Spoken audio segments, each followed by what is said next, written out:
Hello friends, समृद्धि online classes में आपका स्वागत है। डीएलएड सेकंड सेमेस्टर के अंतर्गत प्रारंभिक शिक्षा के नवीन प्रयास का नेक्स्ट वीडियो लेकर मैं उपस्थित हुआ हूँ। डीएलएड सेकंड सेमेस्टर के प्रारंभिक शिक्षा के नवीन प्रयास में जो लास्ट वीडियो था, हमने एनसीएफटी 2009 के बारे में अध्ययन किया था। वो सेकेंड यूनिट की लास्ट पॉइंट था। अब थर्ड यूनिट जो है कि प्रारंभिक शिक्षा के विकास में संचालित कार्यक्रम एवं परियोजनाएं। ये यूनिट बड़ा इंपॉर्टेंट है क्योंकि डीएलएड सेकंड सेमेस्टर में जितने भी क्वेश्चन बनते हैं इस यूनिट से लगभग 50% आते हैं। प्रथम दोनों यूनिट से 50% और 50% इस यूनिट से आते हैं। प्रारंभिक शिक्षा के विकास में संचालित कार्यक्रम एवं परियोजनाएं, इससे 50% आपका क्वेश्चन जनरेट होगा। इसलिए इस यूनिट को बड़े ध्यान से पढ़िएगा, समझिएगा, नोट्स बना के रखिएगा। जो बहुत ही इंपॉर्टेंट यूनिट है, इसको आप लोग छोड़िएगा नहीं। उसी के अंतर्गत और वो भी जो प्रारंभिक शिक्षा के विकास में संचालित परियोजनाएं एवं कार्यक्रम है, वो उत्तर प्रदेश के संदर्भ में बात की गई है, सिर्फ यूपी के संदर्भ में। मेनली किसके संदर्भ में बात की गई? उत्तर प्रदेश के संदर्भ में बात की गई है। तो आज हम इस वीडियो में आपके सामने लेकर प्रस्तुत हुए ऑपरेशन ब्लैक बोर्ड, जिसके अंदर पहला यूनिट था ऑपरेशन ब्लैक बोर्ड, ठीक है, या ब्लैक बोर्ड परियोजना भी हिंदी में कहते हैं। क्या कहते हैं? ब्लैक बोर्ड परियोजना 1986-87। आपने राष्ट्रीय शिक्षा नीति 1986 पढ़ाया था, तो उसमें भी हमने इसकी थोड़ी सी चर्चा की थी, ज्यादा नहीं। हमने कहा था ये अलग से पॉइंट आएगा तो डिटेल में चर्चा करेंगे। अलग से पॉइंट आ गया, डिटेल में चर्चा करते हैं। तो ऑपरेशन ब्लैक बोर्ड 1986-87 या ब्लैक बोर्ड परियोजना 1986-87। 86-87 इसलिए कहते हैं, नॉर्मली इसका जो बात कही गई थी वो 86 में कही गई थी। जो राष्ट्रीय शिक्षा नीति 1986 उसमें बात कही गई थी, लेकिन लागू हुआ 87 में। ये मतलब कार्य इसने शुरू किया 87 में, इसलिए इसको 86-87 कहा जाता है। अगर इसकी पृष्ठभूमि की बात करें, देखिए कोई भी टॉपिक समझने से पहले थोड़ी सी पृष्ठभूमि जानना बहुत जरूरी है। जब तक आप पृष्ठभूमि नहीं जानेंगे तब तक आप उस पॉइंट को समझ के भी कोई फायदा नहीं है। अर्थात ये कोई भी योजना, कोई भी कार्यक्रम क्यों आया, उसकी क्या आधारशिला रही। कोई भी चीज, कोई परियोजना या कार्यक्रम आने की कोई ना कोई उसकी आधारशिला होती है, उसका कोई ना कोई पृष्ठभूमि होती है, उसके कारण ही वो आती है। तो इसकी भी जो पृष्ठभूमि है उसको भी हम, इसीलिए हम हर टॉपिक में पृष्ठभूमि हर एक की बताते रहे। तो इसमें भी इसकी पृष्ठभूमि देखते हैं कि हम लोग जैसे जानते हैं कि भारतीय संविधान जब लागू हुआ था तो 6 से 14 वर्ष की आयु के बच्चे को अनिवार्य निःशुल्क शिक्षा 10 वर्ष के अंतर्गत 10 वर्ष में देने के लिए राज्य का दायित्व होगा, ऐसा निर्धारित किया गया था। अर्थात संविधान लागू होने के 26 जनवरी 1950 में जब संविधान लागू हुआ तो उसके 10 वर्ष मतलब 60 तक 6 से 14 वर्ष के सभी बच्चों को निःशुल्क अनिवार्य शिक्षा प्रदान कर दी जाएगी। सभी बालक बालिकाओं को निःशुल्क अनिवार्य शिक्षा प्रदान कर दी जाएगी और इसका दायित्व किस पर है? राज्य पर सौंपा गया। परंतु ये 1960 छोड़ दीजिए, आप 2020 चल रहा है, अभी तक ये अनिवार्य निःशुल्क शिक्षा का जो दायित्व है वो पूरी तरह से पूरा नहीं कर पाया है। जबकि आरटी 2009 भी आ गया, राइट टू एजुकेशन एक्ट 2009 भी आ गया, इसका भी वीडियो हम बनाएंगे। 2019 to right to education act, उसका भी बनाएंगे। लेकिन ये देखो, तो अभी भी आज तक सफल नहीं हो सका। लेकिन जो ये संकल्पना की गई थी कि 10 वर्ष के अंतर्गत सभी को प्राथमिक शिक्षा दे दी जाएगी, तो उसके अंतर्गत प्राथमिक विद्यालयों की संख्या में तो वृद्धि हुई, लेकिन जैसे जैसे संख्या में वृद्धि हुई वैसे वैसे सुविधाएं क्या होती गई? विद्यालयों में कम होती गई और उसका सकारात्मक प्रभाव न पड़कर नकारात्मक या प्रतिकूल प्रभाव पड़ने लगा। संख्या में बढ़ोतरी तो हुई, लेकिन उस संख्या बढ़ोतरी के कारण विद्यालय सुविधाओं में या विद्यालय के न्यूनतम सुविधाओं में भी कमी आने लगी। जो विद्यालय शिक्षा है उसकी गुणवत्ता में कमी आने लगी। बहुत ही खराब स्थिति हो गई, बहुत ही दयनीय स्थिति हो गई। वही कहा गया कि प्राथमिक विद्यालय की संख्या में वृद्धि तो हुई, परंतु वृद्धि के प्रतिकूल प्रभाव से विद्यालयों में आवश्यक संसाधनों तक की कमी होगी। जो विद्यालय के लिए आवश्यक संसाधन है उसकी भी कमी हो गई, और जिसके कारण इन आवश्यक संसाधनों की कमी के कारण अव्यय एवं अवरोधन हो गया। अव्यय एवं अवरोधन, ये दो शब्द ध्यान रखिएगा, आगे पॉइंटों में भी आएगा, फिर भी हम थोड़ा सा आपको बता देते हैं। इन दो शब्दों का भी अर्थ पूछता है 1 नंबर। अपव्यय मतलब जो व्यय बेकार चला गया उसको क्या कहते हैं? अपव्यय। अपव्यय मतलब यह है कि कोई बालक रजिस्ट्रेशन कराया, 6 महीना पढ़ा, किताब कॉपी लिया, 6 महीना पढ़ा, उसके बाद छोड़ के चला गया, 6 महीने बाद पढ़ाएंगे, 7 महीना पढ़ा, 2 महीना पढ़ा, 8 महीना पढ़ा, मतलब उसने पूरी क्लास ही नहीं पढ़ी। कक्षा 4 में पढ़ने लगा, 3 महीना पढ़ा, उसके बाद छोड़ के चला गया, तो क्या हो गया? अपव्यय। पूरा कोर्स जो पूरा नहीं करे, बेकार जो व्यय चला जाए। जैसे आप अपने बच्चों को पढ़ाए, 6 महीना पढ़ाए, फिर वहां निकाल लिए, तो वहां का क्लास पूरा नहीं, फिर कक्षा 4 में दोबारा पढ़ा रहे अपने बच्चे, तो वो जो व्यय हुआ वो क्या हो गया? अपव्यय। ऐसे ही सरकार की जो स्कूल थे उसमें बालक कुछ दिन पढ़ते थे, वो निकल के भाग गया, क्योंकि आवश्यक संसाधन तक नहीं थे कि जो बच्चों को स्कूल में रोक सके, तो अपव्यय होने लगा। साथ साथ जो रुकते थे वो भी आवश्यक संसाधनों की कमी के कारण अवरोधन होता था, अर्थात क्लास में बार बार फेल। अवरोधन, अवरोध जहां पर उत्पन्न हो जाए, मतलब फेल होना, एक ही क्लास में बार बार रुकना, उसको क्या कहते हैं? अवरोधन। जहां पर नेक्स्ट क्लास से जाने के लिए क्या हो जाए? बाधा पड़ जाए, अर्थात फेल हो जाना, एक ही क्लास में कई बार पढ़ने वाली। तो ये दो समस्याएं बहुत विकट हो गई, बहुत बढ़ गई। शिक्षा की गुणवत्ता डाउन होगी, गुणवत्ता डाउन होने से ये सारी चीजें बढ़। तो हम लोग जानते हैं, जब हमने पृष्ठभूमि बताई थी कि राष्ट्रीय शिक्षा नीति 1986 कैसे, उसकी पूरी पृष्ठभूमि बताई थी, तो उसमें राजीव गांधी ने, सरकार ने सर्वे कराया था, और सर्वे मतलब राष्ट्रीय शिक्षा नीति 1986 जारी करने के लिए उन्होंने कोई आयोग या समितियां गठित नहीं की, उन्होंने क्या करा? सर्वे कराया था। मैं आपको बताया था, याद हो अगर आपने पिछला वीडियो देखा हो, राष्ट्रीय शिक्षा नीति 1986, तो उसमें सर्वे कराया था, और सर्वे कराकर 1985 में शिक्षा की चुनौती नीति संबंधी परिपेक्ष एक विवरण पत्र जारी किया था कि वर्तमान जो शिक्षा है, जो 1981 से 1951 से 1985 तक जो शिक्षा की प्रगति में विकास हुआ था, उसका पूरा सर्वे उसके अंतर्गत था, और वो सभी में बांट दिया गया था, सभी को दे दिया गया था, और उसके बाद सुझाव मांगे गए थे, इसमें सुधार सुझाव दीजिए। तो उसमें इसको भी इंगित किया गया था, किस चीज को? कि विद्यालय में आवश्यक संसाधन तक नहीं है, प्राथमिक विद्यालय में इंगित किया गया था। अतः इस समस्या के समाधान के लिए राष्ट्रीय शिक्षा नीति 1986 में प्रारंभिक शिक्षा के विकास से संबंधित जो पॉइंट है, उसके अंतर्गत जो कार्य योजना है उसमें पॉइंट है प्रारंभिक शिक्षा के विकास। उस कार्य योजना के तहत 1986 की जो कार्य योजना, उसके तहत उस समय 7वीं पंचवर्षीय योजना लागू हुई। तो 7वीं पंचवर्षीय योजना में विद्यालय में न्यूनतम शिक्षण सामग्री या सुविधाएं, न्यूनतम कम से कम जो जरूरी है शिक्षण सामग्री या सुविधाएं उपलब्ध कराने के उद्देश्य से इसकी स्थापना की गई। ऑपरेशन ब्लैक बोर्ड चालू किया।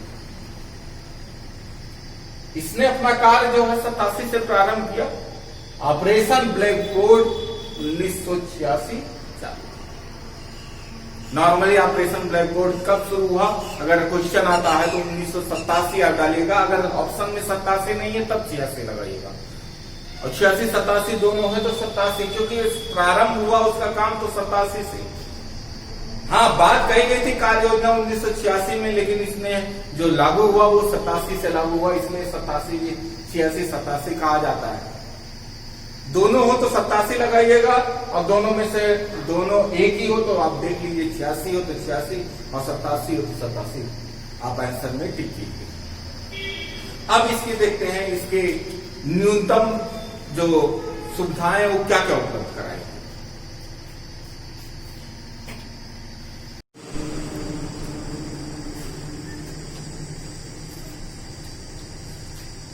तो इसकी पृष्ठभूमि के बाद अगर बात करते हैं तो ऑपरेशन ब्लैक बोर्ड ओबी भी कहते हैं, कभी कभी पूछ लेता है ओबी का फुल फॉर्म क्या है या ओबीबी का फुल फॉर्म क्या है। तो ओबी और ओबीबी दोनों का फुल फॉर्म यही है कि ऑपरेशन ब्लैक बोर्ड। ध्यान रखिएगा, 1 नंबर में पूछा जाता है क्वेश्चन। तो ऑपरेशन ब्लैक बोर्ड जो है प्राथमिक विद्यालयों में न्यूनतम शैक्षिक संसाधन, ये ध्यान रखिएगा। 1 नंबर का ये ऑपरेशन ब्लैक बोर्ड क्यों लाया गया था या ऑपरेशन ब्लैक बोर्ड परियोजना क्यों आई थी। 1 नंबर का क्वेश्चन, इसमें ऑप्शनल वाला भी आपके 15 कुछ नंबर के क्वेश्चन आते हैं, उसमें पूछ सकता है। 1 नंबर का क्वेश्चन पूछ सकता है। तो न्यूनतम शैक्षिक संसाधन उपलब्ध कराने के लिए लाई गई, ये ध्यान रखिएगा, ये आपका ऑप्शन में आ सकता है। तो एक ध्यान है, और ये कैसी योजना है, एक राष्ट्रीय योजना है। कैसी है, राष्ट्रीय योजना है, राज्य स्तरीय योजना नहीं है, ये राष्ट्रीय योजना है। इसके द्वारा पूरे देश में लागू होना है ये परियोजना। ये परियोजना एक साथ पूरे देश में लागू होगी, सिर्फ और सिर्फ उत्तर प्रदेश में नहीं। ये ध्यान रखिएगा, कभी कभी ये भी पूछ लेता है, आप देखिएगा आंसर उसमें पूछा गया है कि एक राष्ट्रीय योजना है, ये किस प्रकार की योजना, राष्ट्रीय है, राज्य है, जिला स्तरीय योजना, तो उसमें आप ध्यान रखिएगा एक राष्ट्रीय योजना। और ऑपरेशन, देखिए इसमें लिखा है ऑपरेशन शब्द लगा है। क्या शब्द लगा है, ऑपरेशन। तो ऑपरेशन शब्द इसलिए लगाया गया क्योंकि यह त्वरित आवश्यकता, बहुत जल्दी तुरंत इस कार्य को करना है। जिस भी परियोजना में, जिस भी कार्यक्रम में ऑपरेशन शब्द लगाया जाएगा उसमें उस कार्य को बिना समय गवाए तुरंत करना, क्योंकि ऑपरेशन शीघ्रता का बोध कराने वाला प्रत्यय, अर्थात शीघ्र होगा। इस काम में देरी नहीं होगी कि धीरे धीरे काम होगा, तुरंत का तुरंत होगा। जिसमें ऑपरेशन शब्द लग गया, ऑपरेशन का मतलब उसमें जल्दी से जल्दी उस कार्य को करना है, वही कहा गया है कि यह त्वरित आवश्यकता है, इसलिए ऑपरेशन शब्द लगाया गया है।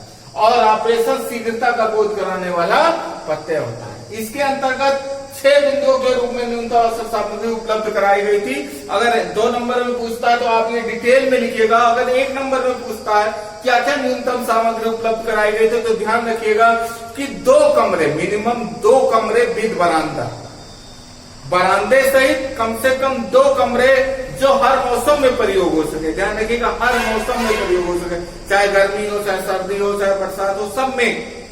ऐसा ना हो गर्मी में गर्माए, ठंडी में ठंडा है, ऐसा नहीं। इस तरह से बनाया जाएगा आवाधार के युक्त कि वो हर मौसम में यूज करने लायक हो। 2 कमरे विद बरामदा और 2 अध्यापक, साथ साथ आवश्यक शिक्षण सामग्री उपलब्ध कराने की बात कही गई थी। न्यूनतम में आवश्यक शिक्षण सामग्री 2 कमरे, 2 कमरे विद बरामदा और 2 अध्यापक। कितना, प्रत्येक प्राथमिक विद्यालय में 2 का। ये ध्यान रखिएगा 86 में जो लागू हुआ था ओनली प्राथमिक स्कूल में लागू हुआ था। प्राथमिक स्कूलों के लिए कही गई थी बात, किसके लिए कही गई थी, प्राथमिक स्कूलों के लिए। ये अपर प्राइमरी में 92 में गया है, अभी हम आगे बताएंगे इसको। तो 86 में जो लागू बात कही गई थी, 87 में जो लागू हुआ था वो प्राथमिक विद्यालय का मतलब 1 से 5 तक के विद्यालयों में लागू हुई थी। परिषदीय जितने भी विद्यालय हैं, जितने भी सरकारी विद्यालय थे उसमें लागू हुई थी। उसमें कहा गया था कम से कम मिनिमम 2 अध्यापक और 2 कमरे, बड़े कमरे, बरामदे सहित और शिक्षण अधिगम सामग्री उपलब्ध कराई जाए, जिसमें से शौचालय भी था और पेयजल व्यवस्था भी थी, कुछ किट वगैरह भी थी। ये भी 1 नंबर में पूछता तो ये लिखिए 2 अध्यापक, 2 बड़े कमरे और शिक्षण सामग्री। ज्यादा डिटेल में लिखने की जरूरत नहीं। 2 नंबर की क्वेश्चन में ये आया हुआ है क्या क्या अधिगम सामग्री उपलब्ध कराई गई ऑपरेशन ब्लैक बोर्ड के अंतर्गत, न्यूनतम जो उपलब्ध सामग्री थी। तो वही कहा गया है, इसके अंदर 6 बिंदुओं के रूप में न्यूनतम आवश्यक सामग्री उपलब्ध कराई गई। 6 बिंदुओं में हम आपको बता रहे हैं। पहला, अध्यापक संबंधी मिनिमम 2 अध्यापक, यथासंभव जहां तक हो सके 1 महिला अध्यापक हो उसमें से। इन 2 अध्यापकों में 1 महिला अध्यापक हो जहां तक हो सके, यथासंभव। यहां अनिवार्य नहीं किया था, कहा था जहां तक संभव हो सके 1 महिला अध्यापक हो और शिक्षक के पास आकस्मिक व्यय हेतु कुछ धन हो। उस समय 1000 रुपये उपलब्ध कराई गई थी। कि 1000 रुपए शिक्षक के आकस्मिक व्यय धन दिया जाएगा। 87 में 1000 रुपए बहुत था, आज के समय में कुछ नहीं। प्राथमिक विज्ञान किट कक्षा कक्ष सामग्री जो TLM जिसको हम कहते हैं, उसको विज्ञान किट दिया गया था। सामग्री, अध्यापक निर्देशिका आदि ये सारी चीजें दी गई थी। अध्यापक निर्देशिका आज भी आप प्राथमिक स्कूलों के विद्यालय में, जूनियर स्कूलों के विद्यालय में जाकर अध्यापक निर्देशिका देख सकते हैं। उसी निर्देशिका के अनुसार ही बालक को चलना होगा। उस बालक अध्यापक उसी निर्देशिका के अनुसार ही शिक्षण कार्य करता है और सारे कार्य जो भी है उसके अनुसार ही करता है। तो अध्यापक निर्देशिका आप देख सकते हैं। अगर आपके यहाँ कोई प्राइमरी में अध्यापक है या आस पड़ोस कोई है तो उनसे लेकर देख सकते हैं। नहीं तो आपको फोर्थ सम में ये सब्जेक्ट है, स्कूल प्रबंधन और प्रशासन के अंतर्गत अध्यापक निर्देशिका का पूरा डिटेल है। भवन संबंधी की अभी हमने आपको बताया 2 बड़े कमरे, बरामदा सहित हवादार 2 बड़े कमरे और बालक बालिकाओं के लिए पृथक पृथक शौचालय की बात की, ठीक, उपलब्ध कराई गई थी इसके अंतर्गत। इसको अध्यापक संबंधी में ये उपलब्ध कराया गया था। भवन संबंधी में व्यायाम एवं खेल को संबंध में लकड़ी के गुटके, bat ball, football, volleyball, ring जो फेंकते हैं, ये सब उपलब्ध कराने की बात है। पुस्तकालय के लिए संदर्भ पुस्तकें, संदर्भ साहित्य, बाल साहित्य, पत्र पत्रिकाएं, ये सारी चीजें पुस्तकालय के लिए दी गई थी।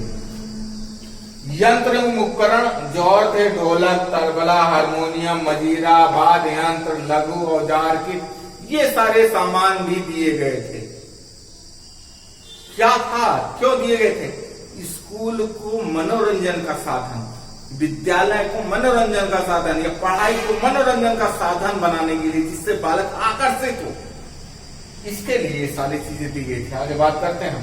अन्न में पेयजल व्यवस्था, जैसे हमने बात की थी, विद्यालय घंटी ये जरूरी था घंटी लगाने के लिए, सांपट, चाक, डेस्टर, दरी, इस पर बच्चे बैठते हैं, मेज कुर्सी व्यवस्था नहीं है।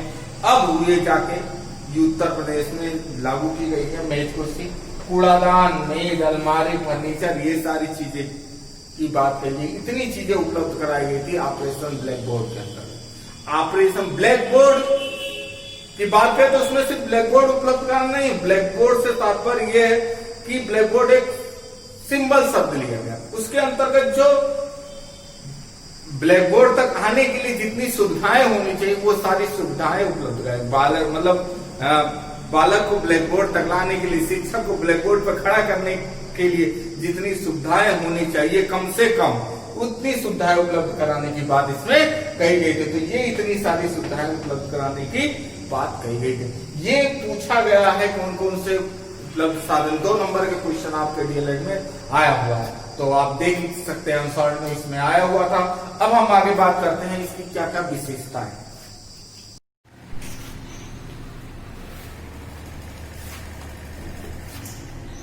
इसकी विशेषताओं की बात करें, ऑपरेशन ब्लैक बोर्ड की क्या क्या विशेषताएं थी, ध्यान रखिएगा। विशेषताएं भी आपके पूछा गया 2 नंबर के क्वेश्चन में कि ऑपरेशन ब्लैक बोर्ड की विशेषताएं बताइए।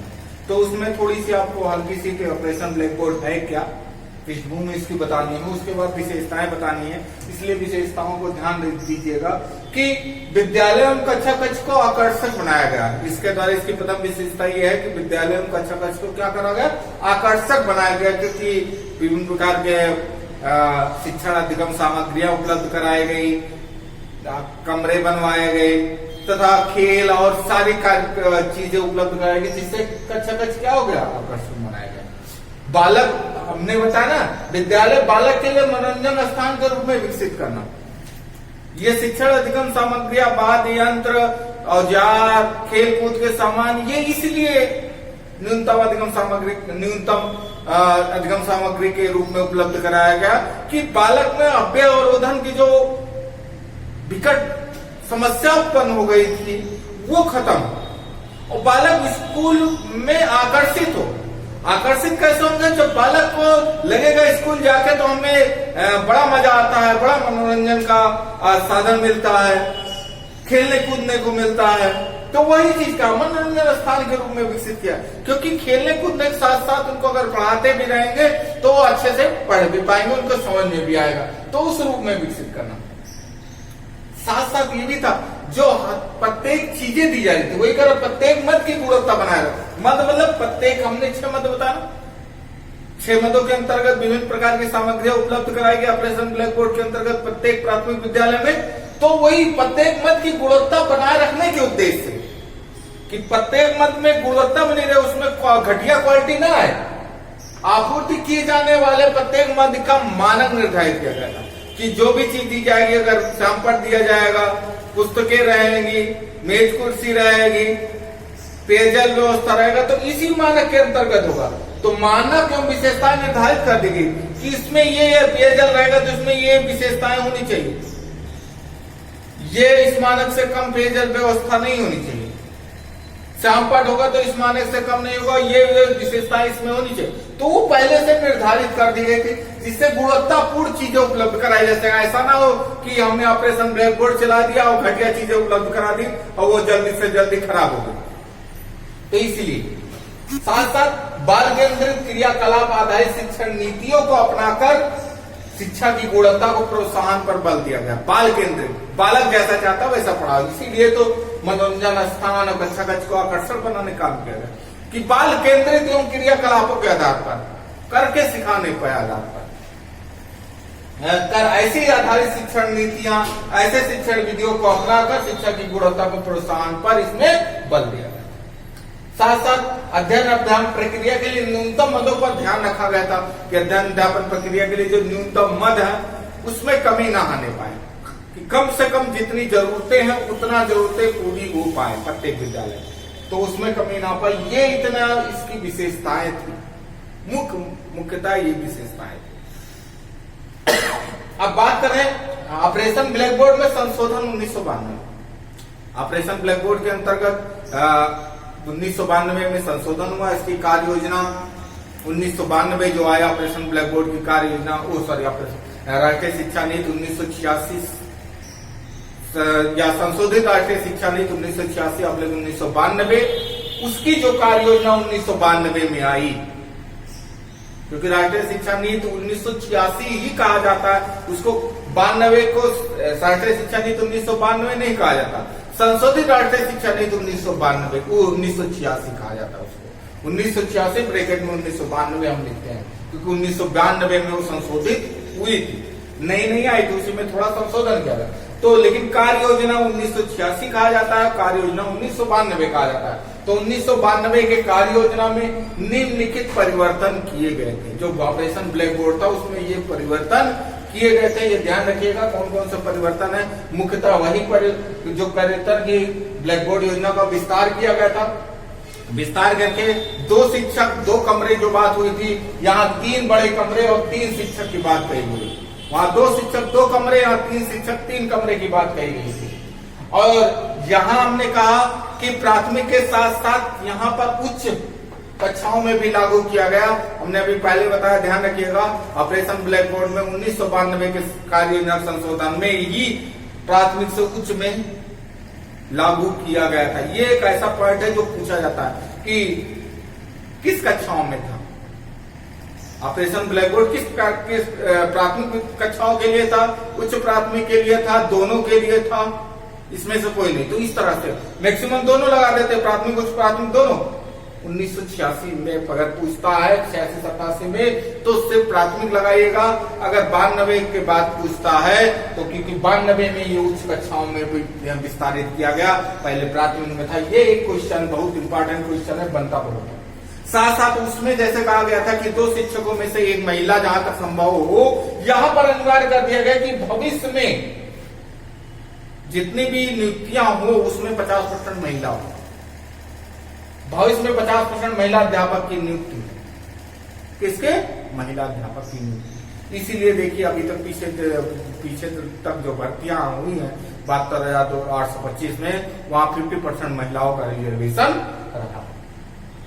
SC ST एवं पिछड़े क्षेत्रों में विशेष रूप से इसका लागू करने पर ज्यादा जोर दिया गया कि यहाँ पर बढ़िया से अच्छे प्रकार से इसको लागू किया जाए, क्योंकि वहां इसकी बहुत ज्यादा दिक्कत है, वहां विद्यालयों की स्थिति बहुत ज्यादा दयनीय है। तो ये तो था इसकी विशेषताएं, और ये 1992 के अंतर्गत संशोधन। तो ऑपरेशन ब्लैक बोर्ड यही समाप्त होता है। इसकी महत्वपूर्ण बिंदुएं जितने थे उतने हमने आपको बता दिया। बड़ा इंपॉर्टेंट है, हमने कहा ये पूरी यूनिट ही बहुत इंपॉर्टेंट है। बहुत छोटे छोटे कम से कम 10-15 पॉइंट है, उन 12-15 पॉइंट है, उन 12-15 पॉइंट को बारे में हम एक एक दो करके अध्ययन करेंगे।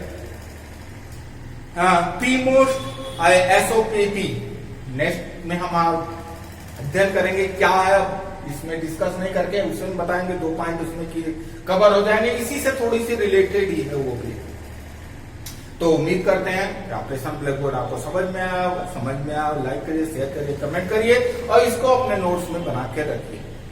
इस बात को यही समाप्त करते हैं। धन्यवाद।